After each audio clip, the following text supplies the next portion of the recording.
Hello students, कैसे हैं आप लोग। उम्मीद करता हूँ कि आप सारे बहुत ही बढ़िया होंगे। एंड आज यहाँ पे हम लोग बात करने वाले हैं class 10 subject wise exam pattern और चैप्टर वाइज हम लोग वेटेज देखेंगे। इस वीडियो में हम पहले मैथमेटिक्स को देखेंगे, ठीक है। उसके बाद नेक्स्ट वीडियो आपको साइंस और एसएसटी की भी मिल जाएगी। और आज से करीबन करीबन 20 दिन बाद आपका टर्म 1 आ जाएगा। तो आई होप आप टर्म 1 के लिए भी काफी तैयार होंगे, ठीक है। अगर एक टर्म 1 की बात आई है तो जैसे मान लो अगर टर्म 1 में आपको 8 चैप्टर आने वाले हैं मैथ्स के अंदर, ठीक है। और अगर आप 7 चैप्टर ही तैयार किए हैं अभी तक तो आप कोई दिक्कत नहीं है, आप 7 चैप्टर को ही अच्छे से करके जाइए और एग्जाम दीजिए।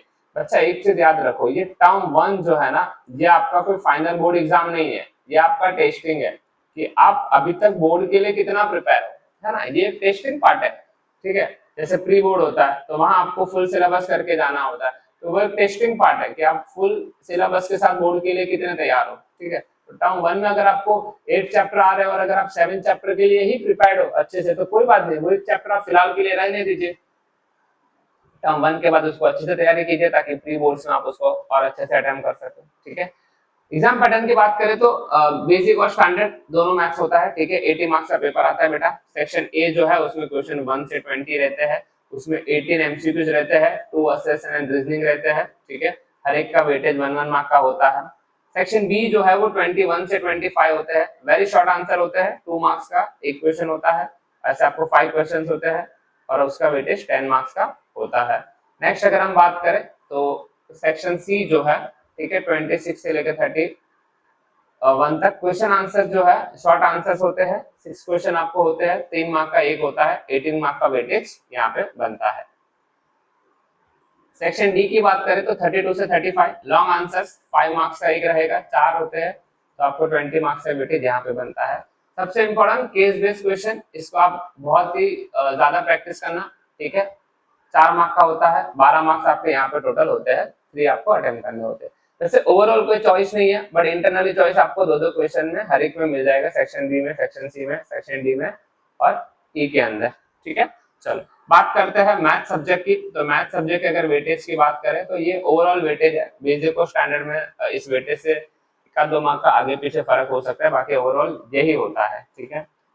तो ये आपके सैंपल पेपर वगैरह सब जो सीबीएसई ने रिलीज किया उसी के बेस एक तैयार किया जाता है।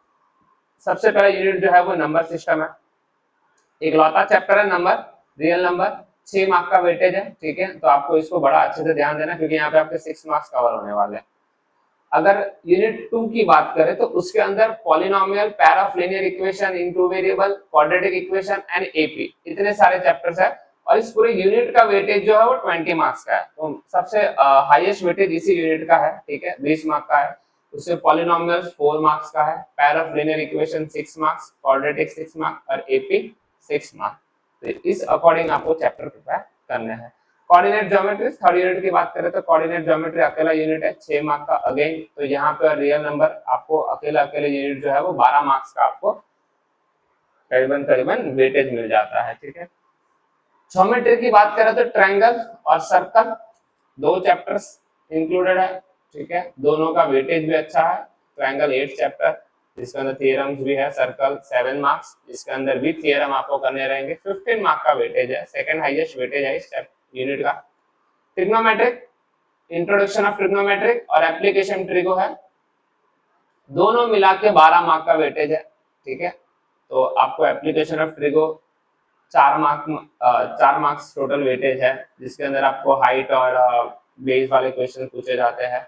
इंट्रोडक्शन ऑफ ट्रिगो 8 मार्क का है। बच्चे यहाँ पे सबसे ज्यादा टेंशन लेते हैं प्रूफ वाले क्वेश्चन, जो प्रूफ वाले आते हैं।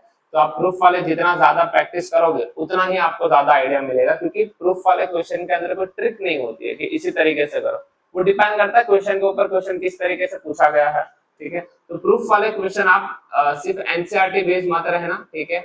आप कोई भी दूसरा आरडी शर्मा या तो कोई दूसरा, अगर आप लोग कोचिंग का मॉड्यूल है आपका कोई भी, उसे आप यूज करके और बहुत सारे क्वेश्चन प्रैक्टिस करोगे तो आपको उसमें बहुत सारा आइडिया मिलते जाएगा। नेक्स्ट यूनिट है mensuration, area related to circle, surface area and volume, ठीक है। एरिया रिलेटेड टू सर्कल का है 3 mark, surface area volume 7 mark.